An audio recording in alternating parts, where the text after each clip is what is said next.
Chapter 1. An Unexpected Arrival. Hertfordshire, the first decade of the 19th century. July. Morgan Plummer was bored.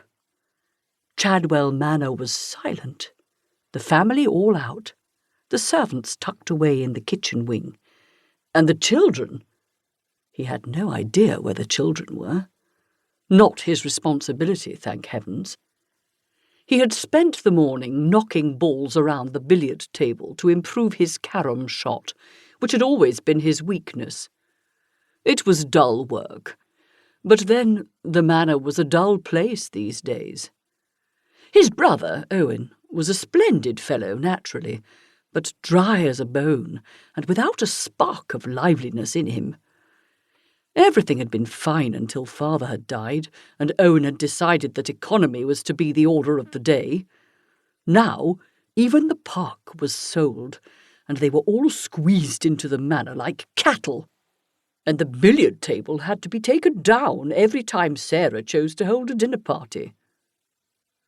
Everyone was miserable under the new arrangements, he thought savagely, hitting the cue ball so hard that it flew clean off the table. Sarah had been so proud to be mistress of the park, and understandably resented giving up its modern elegance for the decaying heap that was the manor. Michael was still miserable after that business with the heiress, and surely it was time he came out of the dismals. Letitia was always ill-humoured. She had been a wailing, unhappy baby, and now she was a wailing, unhappy woman. There was no doing anything with her, and that husband of hers was no better, always on about "my brother the Marquis." As for Patricia, who knew what went on in her empty head? What a family!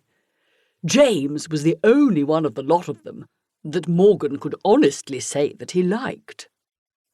It was James who put his head round the screen that separated the great hall from the entrance hall, a cheerful smile on his face.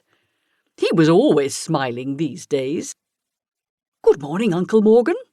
Is Mother about?" "Out. All out. Gone to where for the day?" "Have they?" James said vaguely, although he must have been told of the arrangement. He and Julia dined at the manor most evenings. "Well, no matter. I shall talk to Mrs. Hoskins. I need a ham, and perhaps a leg of mutton or a goose, if she has one. Oh, and some of the fish I brought yesterday." "Holding a dinner?" Morgan said, brightening slightly. Dinner at the rectory might be more fun than the morose affairs at the manor. "Not us, no. It is for the park. Some of the Fletchers are back." "So soon?"